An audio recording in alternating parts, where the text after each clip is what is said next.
Kali slash Noir again. Just checking in on you. Hope that you're having a good week, spiritually charged and replenishing.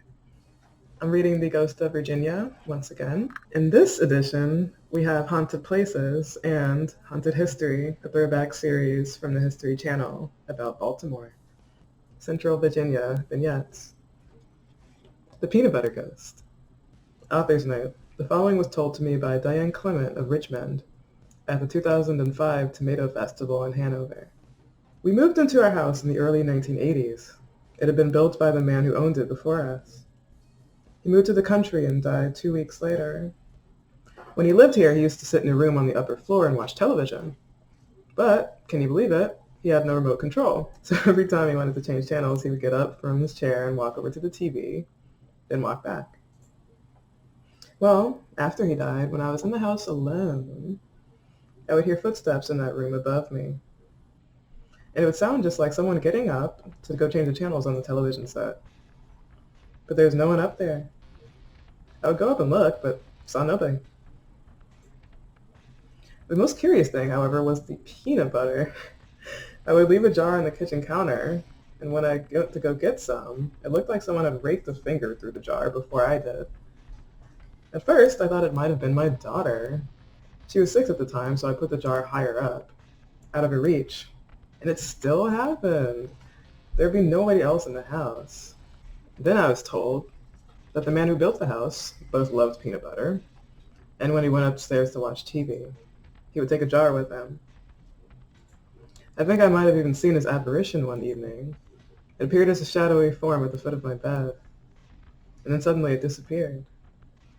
I was really shook for a while. Now I feel as if it's him, that he just comes back to see if the house is being taken care of. And, in the process, he also wants the peanut butter. It's a cute story. Chapter 68, Southwest Virginia. Students and teachers alike, who were convinced that Honaker High School, located about 20 miles north of Abingdon, Virginia, is haunted by a former principal named A.P. Baldwin. Baldwin passed away in 1981, but there are numerous witnesses who contend that he can still be seen walking the halls at night with a lit cigarette in his mouth. From the mid-1940s to the mid-70s, Baldwin ruled the school with an iron fist. He was, say, those who served with him, a strict and intimidating disciplinarian. And he smoked constantly. One teacher said he would often have one cigarette in his mouth and another lit in his ashtray in his office. Most commonly observed is the reddish glow of what is believed to be the lit end of a cigarette. Many have seen it during nighttime activities, especially in the A.P. Baldwin Gymnasium. One night, Alex Iwaishya, a geography teacher, and others heard a rustling sound at the end of a darkened hallway. He and others were in the gym one night, a dozen years ago, when they collectively saw the lights flicker and burn to a blood-red color. They looked up on the balcony and sighted a dark figure wearing a cape or dark coat standing there. It soon disappeared. Several of the students panicked and ran. Alex raced up to the balcony and discovered cigarette ash on the floor where the form had disappeared. Chapter 98, a trove of Eastern Shore lore, Ghost in the Graveyard. The following letter to the editor was submitted on September 24, 1954, to the Craitsfield Times by Sherman Lee Pruitt. In this case, which is all too true, I put down on paper, without any embellishment, what actually occurred. I leave it up to the reader to tell their answer to this mystery. Back in 1922, as a lad of 11 years, I was spending the month of August at my aunt's place in Lawsonia, the ancient Hope Pruitt house. It was a lonely, dark place back in those far-off days, and the house set off the road framed by old pine trees. The old family burial ground, weed-grown, aloft, and forbidden, lay to the west of the old homestead. It was surrounded by an iron picket fence and a locked iron gate. We boys shunned it, for it was reputed to be haunted. Anyhow, we never approached it after nightfall. One Saturday night, 3 of us headed out for Craitsfield. We stayed in town until the last movie let out. About 11, when we started our long hike back. There was a bright silver harvest moon, and every object stood out in bold relief. We heard our footsteps as we approached the old home. As it was late, we decided to take a short cut through the corner of the burial ground. As we approached the picket fence, I had a feeling of extreme uneasiness, as did the other boys. We were abreast of the graveyard when a black draped form, dressed in the habits of a century gone, suddenly loomed in front, turned to face us for a brief moment, then scurried off, and after our initial fright wore off, we went over to investigate the uncanny incident. We found nothing. Not a vague footprint nor nothing human. As we headed home to the old Pooter house, a final thought assailed me, which remains to this late date a mystery of mysteries. As we examined the old cemetery area then, I particularly noted the fence was intact and the little iron gate was impassable for it was fastened with a huge padlock. Is there a logical answer to this mystery of the unknown? How did they enter the burial ground? Dressed from a century ago. The Devil's Slide Cave in Tazewell. In Tazewell, they say there's a cave the cavers frequent. It has strange phenomena connected to it. The legend claims that moans emulate from it, but no one can find out where they come from, the source, or when they began. Chapter 3, Ghostly Lights and Fireballs. Richmond. Said that a light coming along the tracks at 102 Hull Street in Richmond.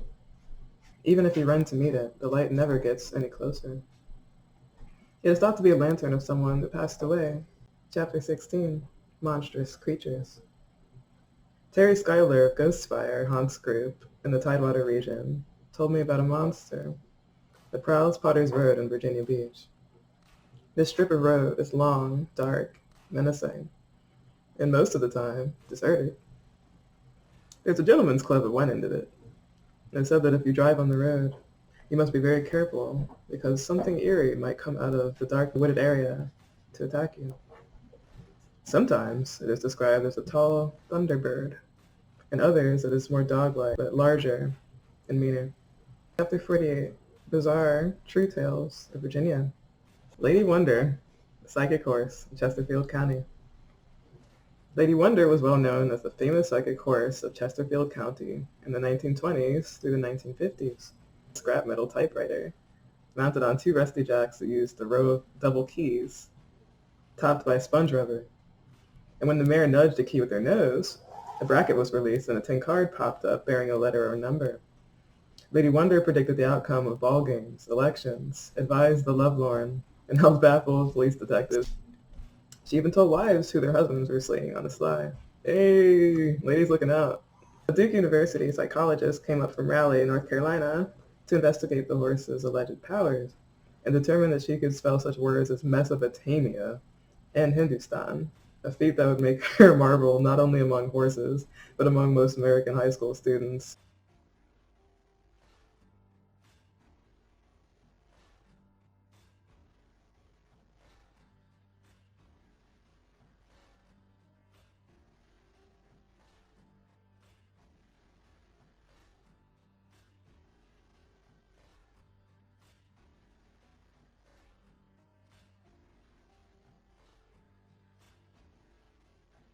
And the local breeder had colts of mixed heritage, thoroughbred, and Texas cow pony, and the Fondas immediately fell for a black filly.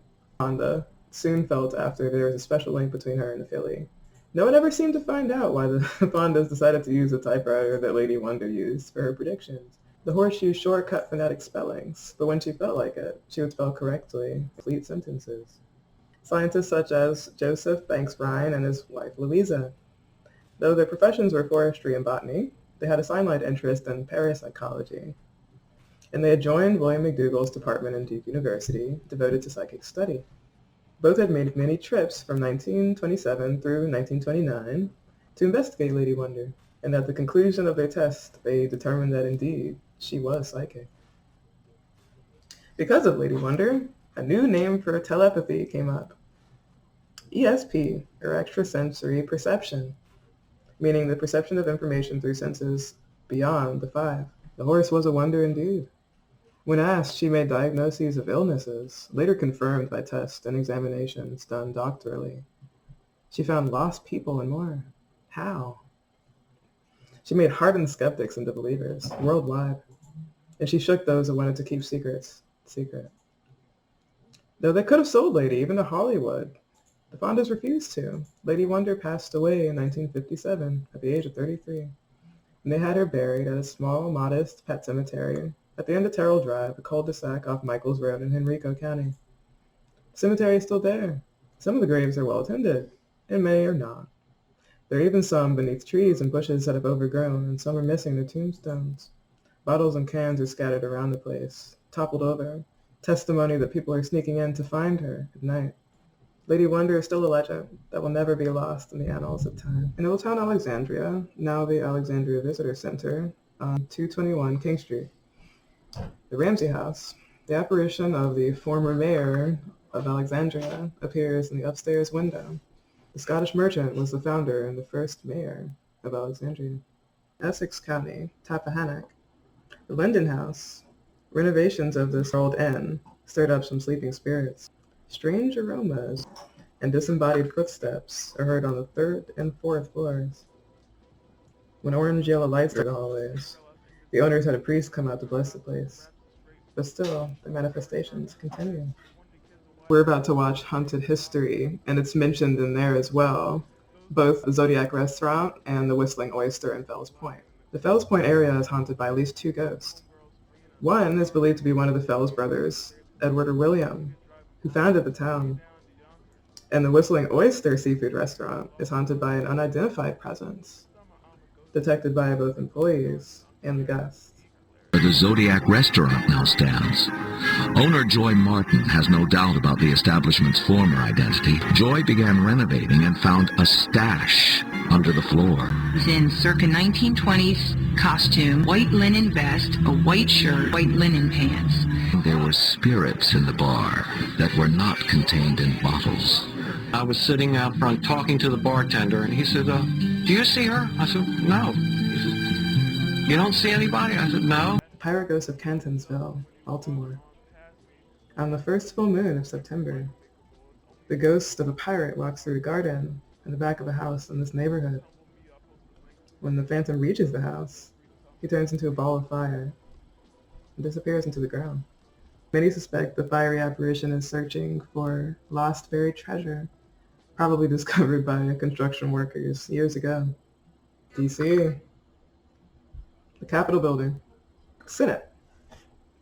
The ghost of a stonemason sealed behind the wall during construction of the Senate building in the 1790s has been seen passing through a wall in the building, the basement. Poof, when Edgar Allan Poe stories are real. Legend says he was sealed in the chamber after being hit in the head with a brick during a fight with another stonemason. The ghost of a Revolutionary War soldier, outfitted in a splendid continental uniform, walks near the Washington Crypt, where our first president was supposed to have been buried. The whole Capitol building was cursed, unfortunately, by the passing engineer John Linthall, who lay dying under a collapsed archway. When he was hit by falling bricks in September 1808, when he pulled out a support arch to demonstrate the supervising architect that it was unnecessary. His revenge is in the crumbling walls, the cracked columns, and the shifting foundation of the building that took his life. The ghost of another famous engineer also haunts the basement here. He is Pierre Charles L'Enfant, L'Enfant Plaza, George Washington's engineer for Federal City. He is seen carrying a parchment, rumored to be the bill for money owed to him, for he was never paid his work for the city. The basement was also a favorite spot of former Vice President Henry Wilson, and he spent as much time in the bathtubs there as he did in his office. In November 1875, he caught a chill that proved to be his ultimate undoing, and it did not stop his spirit from returning to his favorite pastime. His lathered ghost and the sounds of wheezing and sneezing have been reported in the corridor outside of the Vice President's office, said to stalk the basement near the catafalque storage room, can sometimes be heard through the damp corridors. In 1862 and again in 1898, the guard shot at a strange black cat that said to have swelled to the size of an elephant. In the 1950s, a guard came across the demon cat again and watched in astonishment as it grew to the size of a tiger, then disappeared altogether. Over the years, encounters with the demon feline, nicknamed DC, and portent for this nation. Since the sea monster first appeared in the Chesapeake Bay in the 1970s, there have been over 300 sightings. About 35% of the sightings describe Chessie having a long neck about 12 inches in girth, which protrudes from the water. And her black-green body, estimated at 50 feet, undulates through the water in classic sea monster fashion, with several humps that show above the waves. And after viewing a videotape of Chessie in 1982, scientists at the Smithsonian Museum of Natural History concluded that she was probably a known marine animal.